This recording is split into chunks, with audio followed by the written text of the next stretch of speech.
అతిలోక సుందరి అనంత లోకాలకు వెళ్లిపోయింది. ఆమె మరణం విషాదమే, అందులోనూ అనుమానాస్పదం.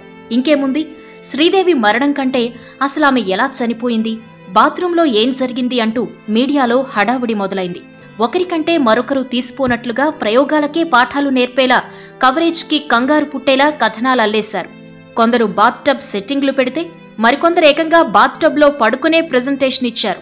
శ్రీదేవి లాంటి 5 అడుగుల 6 అంగుళాల మనిషి బాత్టబ్లో మునిగి చనిపోవడం సాధ్యమేనా అంటూ కొత్త ప్రశ్నలు లేవదీశారు.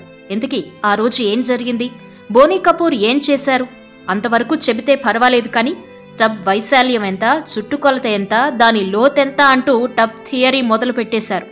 ఇంకా దీనిపై నిపుణులతో లైవ్ డిస్కషన్స్ కూడా. శ్రీదేవి మరణంపై ప్రశ్నలు, సందేహాలు తలెత్తే పరిస్థితిలో వాటి గురించి చెప్పటం, చర్చించటం ఓకే, కానీ ఈ పిచ్చి ప్రయోగాలు ఎందుకు? అసలు టబ్ అంటే ఏంటి? ఇప్పటి వరకు టబ్లో పడి చనిపోయిన ప్రముఖులు ఎవరెవరు? ఈ కథనాలేంటి? ఒక సెలబ్రిటీ మరణించినప్పుడు దానికి అనుబంధంగా కొన్ని స్టోరీలు రావటం సహజమే. అయితే ఇక్కడ వెంటనే కథలో మలుపులు తిరగడం, పూటకో కారణం బయటకు రావటంతో స్టోరీలు అల్లేసుకున్నారు. మొదటి రోజు గుండెపోటన్నారు, దాని కారణం కాస్మెటిక్ సర్జరీలని తేల్చేశారు.